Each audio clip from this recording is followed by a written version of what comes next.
With the 29th pick in the 2026 NBA draft, the Sacramento Kings select Alex Karaban out of UConn. Locked on NBA Draft Night is brought to you by Indeed. Go to Indeed.com/podcast and get a $75 sponsored job credit. Need to hire? This is a job for Indeed sponsored jobs. Terms and conditions apply.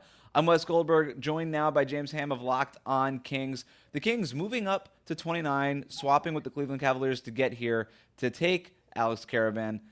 James, what should Kings fans know about this pick?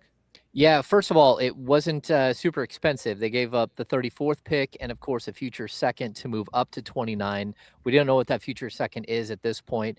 But what I really like about Alex Karaban, he's got good sides, 6'8", and he's a winner. I think we all know that. He was just so incredibly successful at UConn. And, he came through Sacramento for a pre-draft workout. The one thing that stood out when I was watching him during his pre-draft workout is that he was so encouraging with his fellow workout mates. And it was really cool to watch.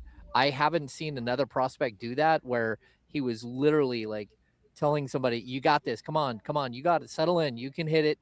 And it's just one of those things when you're looking at a player, sometimes you need a glue guy. And I think he is a glue guy and he's a winner. And of course, I've got a media member that's really loud next to me. Not so much a glue guy next to you there. What need do you think Karaban meets other than some of those more intangible things?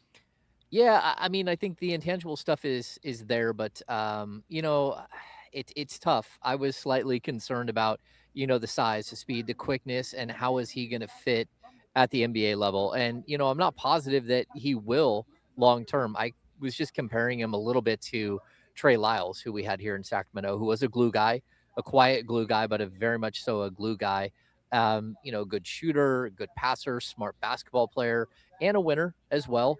But it's one of those things where you're hoping that a player works out at the next level. The Kings do have quite a few players at that 3, 4, 5 range at this point.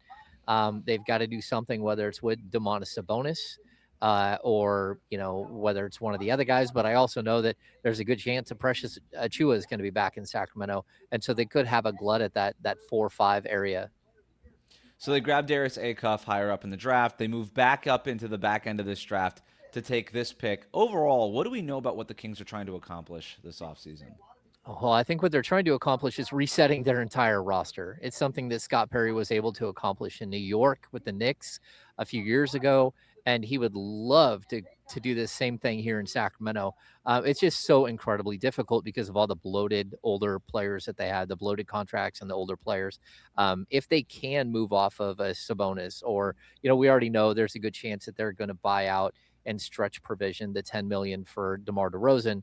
But they also have Zach LaVine, who is about to opt into a $49 million final year of his deal. So the Kings are still kind of gasping for air when it comes to the salary cap, and they're going to have to find ways to pare this down at least a little bit in order to breathe and not be a tax-paying team for a team that won 22 games last season. Thanks, James, for jumping on. For more on the Sacramento Kings, check out Locked on Kings wherever you get your podcasts.